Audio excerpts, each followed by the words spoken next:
Ito ang red pouch. 2026 na red pouch. Ang red pouch, ibig sabihin, sa loob marami protection. May incense, marami, may Taisoy card na, yun. Malaki. Tapos, marami, may mga anting-anting dito sa loob, yan, dali yan, Thais coin. Wala pa yung Taisoy coins, mga anting-anting dito. Ilagay natin sa loob. Pag bumili ka, lalagay mo sa wallet mo. Hindi wallet, sa bag mo pala for protection, o sa kotse, o sa tabi ng kama po. Ito ang red pouch. Pwede ihang nyo dito. Pwede ihang nyo sa kama. Pwede ihang mo sa kotse, lahat. Ang importante, may itong box, kasi iba dati inaalis ko box, ito lang binebenta ko. May mga ibang feng shui.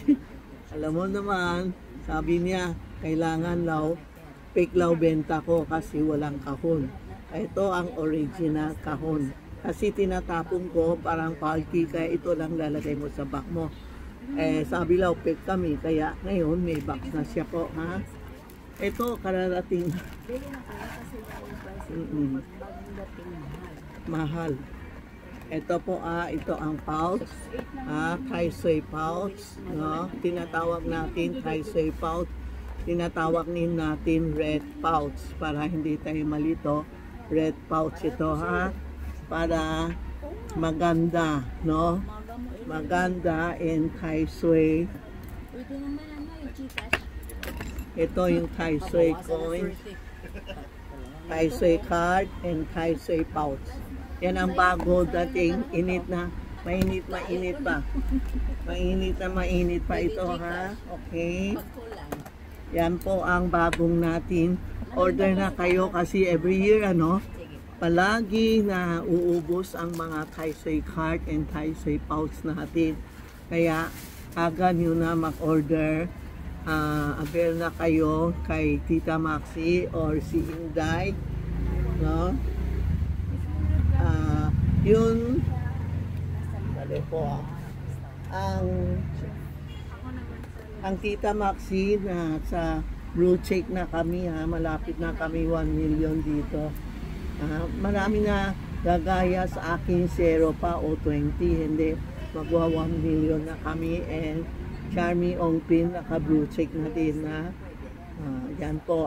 Legit kami, marami na naman ginagaya mukha ko at mga video ko, pero hindi ako yun nagbebenta ng keychain, sing-sing, patwa, red screen, hindi sa akin yun, Ginamit ng AI na mukha ko, nagulat ako, na yung mukha ko lumabas, tapos nagsasalita ako, hindi naman ako yun. Yan, kung bibili kayo, tingnan nyo muna, may Charmy Ongpin or Tita Maxi. Kanina meron isa pumunta, Charmy Ongpin, ang iba ang pangalan.